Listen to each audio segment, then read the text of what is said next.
If there's one thing people get wrong about achieving financial freedom, it's thinking they need to have everything figured out perfectly in order to succeed. Guess what?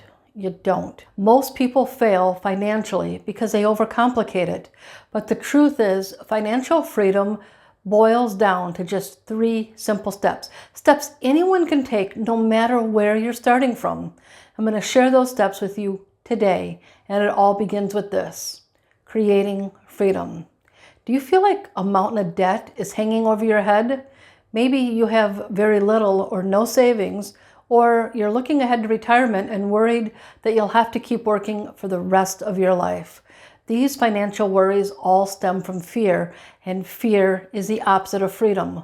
Whether it's debt, lack of savings, or another financial challenge, fear keeps us stuck.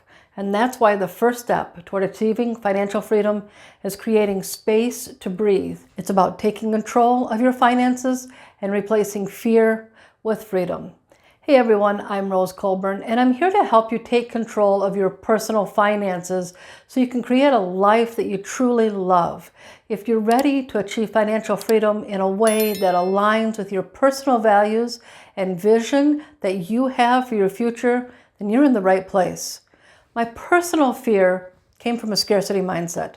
I wasn't making enough money, and I was afraid that if I bought things that I needed or just anything that brought me any kind of joy, that I'd run out of money entirely. And that fear kept me stuck.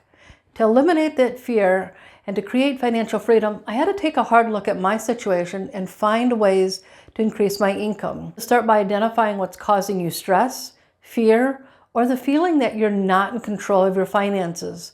What is making you feel like you don't have financial freedom? Whatever it is, you can't have freedom while fear dominates your financial mindset. Once you identify what's holding you back, take steps to eliminate that fear, whether that means increasing your income, building up your savings, paying off debt, or something else entirely.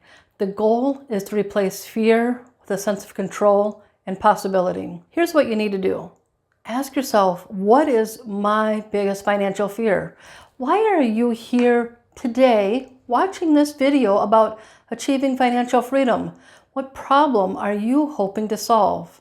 That fear, the one in the back of your mind, or maybe the one that's glaringly obvious, is what's keeping you stuck. Recognizing it is the first step. And once you've done that, you'll be ready to move on to the next step, which is to simplify your financial goals.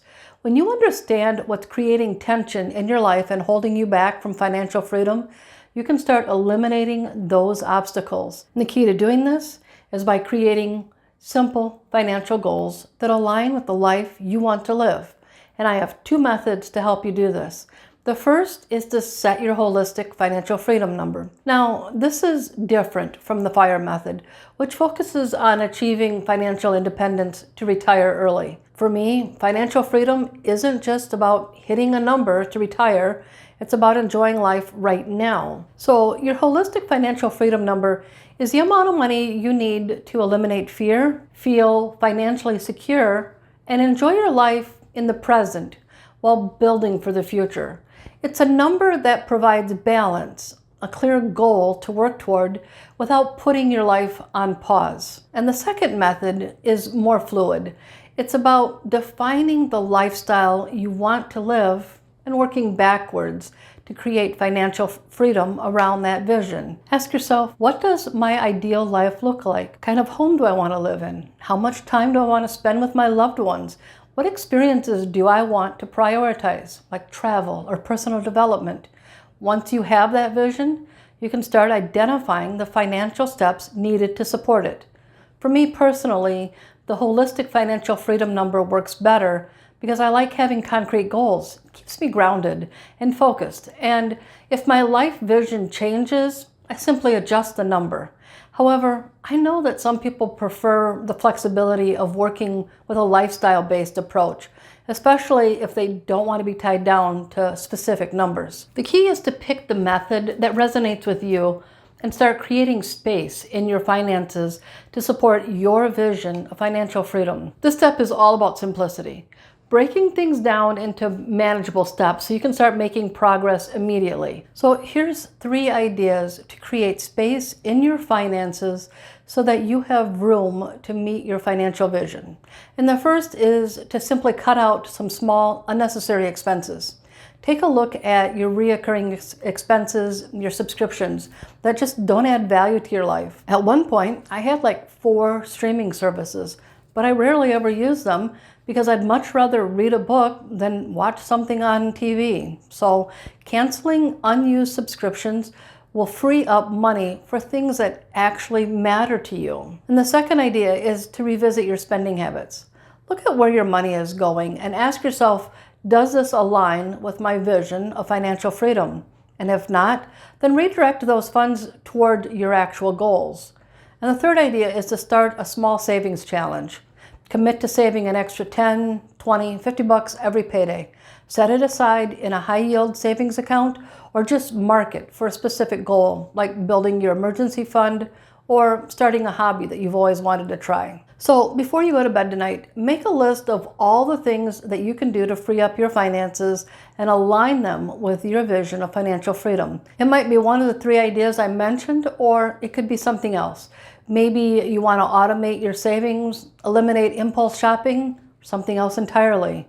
These small changes can make a huge difference over time and create the space you need to start building the life that you want. The final step is to create habits that stick, to ensure your progress isn't just a one-time effort, but a sustainable path forward. Here's what I mean. There's only so much room you can create in your budget for the life you want to live. Beyond that, the key to financial freedom lies in building habits that help you live intentionally and create a future without the constant worry of whether or not you can afford the things that you value. And one of the simplest but most effective habits you can adopt is rounding up. And I'm not just talking about rounding up payments. This concept applies to almost anything that helps you make meaningful progress towards your goals. So let's start with the most obvious, which is debt payments. Whether you're dealing with current living expenses or old debt that's gone to the collection agency, rounding up can be a huge game changer for you. For me personally, it was my phone bill. I was always behind, paying the previous month's bill just a few days before the deadline to avoid disconnection. Sometimes I'd even set up payment arrangements right at the deadline so that I could delay it even further. And I finally decided I was just going to tackle this issue head on, and I started rounding up my payments.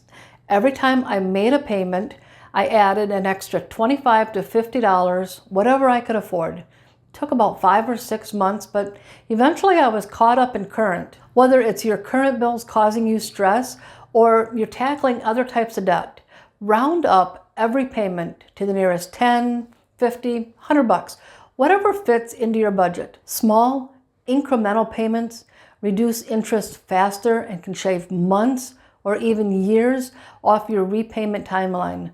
For example, if your minimum debt payment is $236, rounding it up to $250 or even $300 might not seem like much, but that $14 or $64 adds up to hundreds or even thousands saved in interest over time.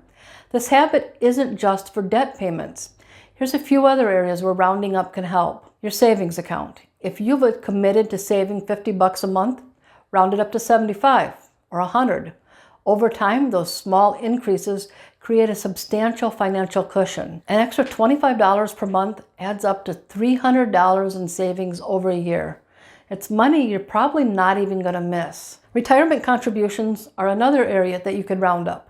If you're contributing 5% of your paycheck to your 401k, round it up to 6% or 7%. Retirement savings grow exponentially thanks to compound interest. So even a small increase can make a massive difference over time. For example, someone earning $50,000 who increases their contributions from 5% to 6% adds an extra $500 a year, and even more if their employer matches their contributions. Your spending budget is another area where you can round up. Financial freedom isn't just about saving and investing. It's also about enjoying the life that you envision. If you've budgeted $200 for something like dining out or entertainment, round it up to $225 or $250. For an added bonus, stick to your original amount if possible, but use the extra amount as a buffer. Then redirect any leftovers into your savings, your investments, or your financial goals. Rounding up is more than a numbers game. It's a mindset shift. It's about committing to progress in small, consistent ways. You can even apply this habit to your emergency funds, investments, or charitable giving. But it's important to make sure you're not stretching your budget too thin or funneling every extra dollar into one area.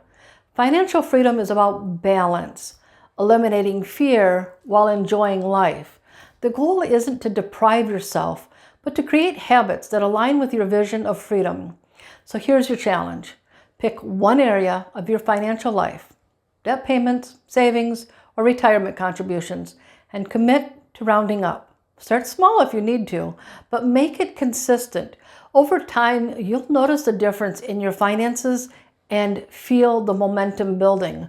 With habits like these, financial freedom becomes more than just a goal. It becomes a way of life. But there's one more thing that can make or break your progress, which is your mindset. If you've ever felt like financial freedom is out of reach, watch this video to learn how changing one key belief can help you reach your goals faster. Thank you for watching, and I'll see you in the next video.